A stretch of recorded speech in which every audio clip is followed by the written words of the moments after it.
Ladies and gentlemen, boys and girls, welcome Oakland, California. Davis Rod Vice, February 20th, 2010. Today, I'm here to save the world. Davis Rod Vice at yahoo.com. Send me those emails. I've been receiving a lot of emails asking, where have you been? What are you doing? Why haven't you posted? Well, here I am. Today in the news, we have a story coming out of Pittsburgh. Not Pittsburgh, California. Pittsburgh, Pennsylvania. 18-year-old Jordan Miles. Ladies and gentlemen, Jordan Miles, a young man living in the city of Pittsburgh, enjoys playing the violin. He is a violinist. He enjoyed getting his hair braided, going to the beauty shop, and getting things done to himself. Ladies and gentlemen, he loves his mother, he loves his grandmother. By day, he's with his mom, and by night, he stays with his grandma, right down the street. Ladies and gentlemen, I'm here to save the world, one email at a time. On his 18th birthday, his mother buys him a beautiful coat. He loves the coat. He tries the coat on, and he puts his braids over the collar and looks in the mirror and smiles at himself and hugs his mother for the coat. Decided 10 o'clock at night, I'm going to walk over to grandma's now and show her this coat. Mother, I'll see you in the morning. So they embrace and kiss and all these things that mothers and sons do. And he walks out the door and walks down the street in the snow, in the ice, on his way to grandma's. But he noticed in the car, parked on the sidewalk, 3 men jump out. Give me your money. Where's your drugs? Where's the weapons and all these things? Mr. Miles was so afraid he tried to run.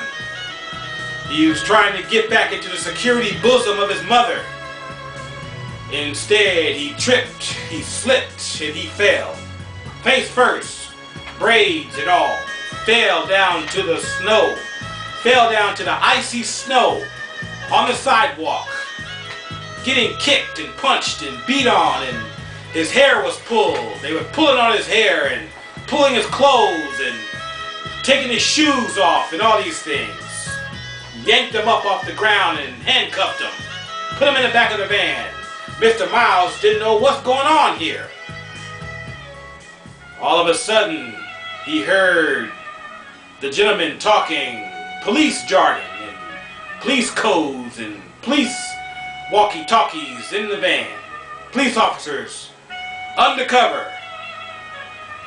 abused Mr. Miles in public, whooped his ass, ass whooping, kicked ass, walking to grandma's house.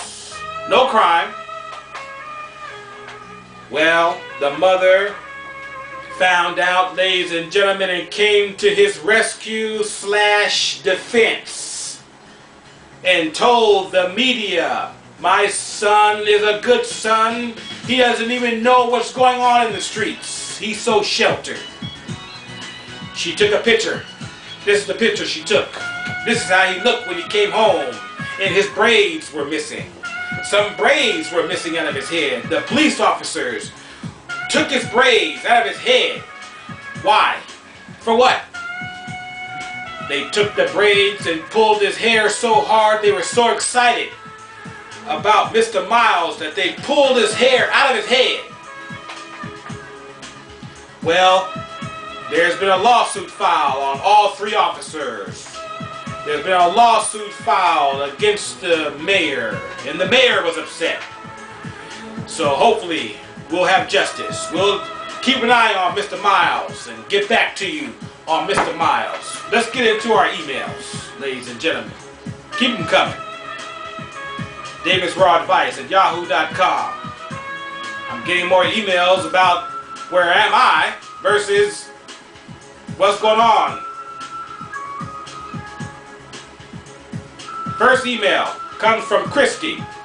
It says, when I was in the local McDonald's, an older man walked up to me, asked if he knew me, and we traded names. Then he asked if I knew the Lord. He then asked if I was saved, and did I know how important it was to be saved. I was in a hurry to get to my next appointment, so I just bit my tongue and nodded. He said, well, that's good. And ladies and gentlemen, hold your seats, because the next thing he says was, you sure are a pretty young thing. She goes on to say, I'm not sure what my facial expression was, but he quickly left for the bathroom. What is your opinion of this attempt at saving my soul?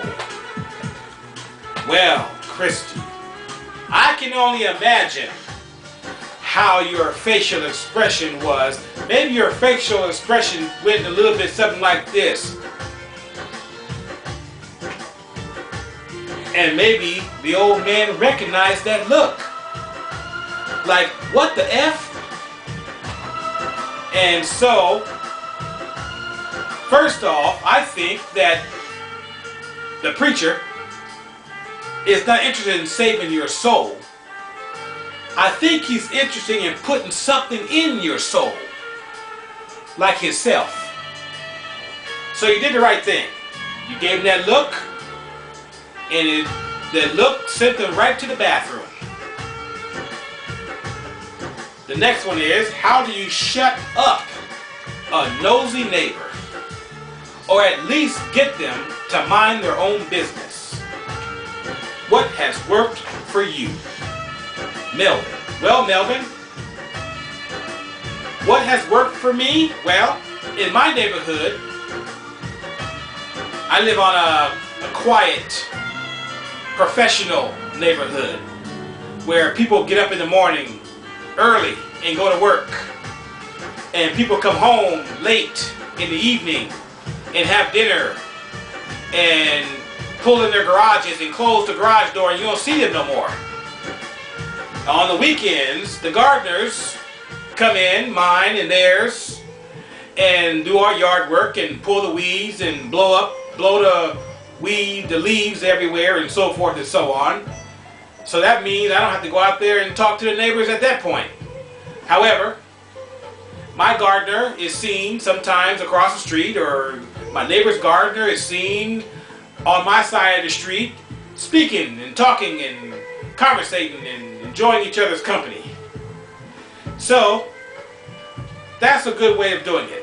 Get a gardener and let him be your face of your property.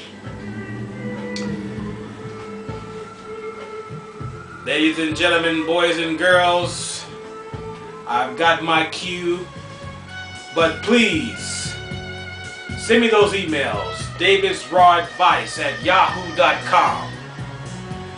Go to Twitter, DavisRawAdvice. My job is to save the world, one email at a time. And for Mr. Miles, we'll keep an eye on Mr. Miles and make sure that justice is served in Pennsylvania. Enjoy your day.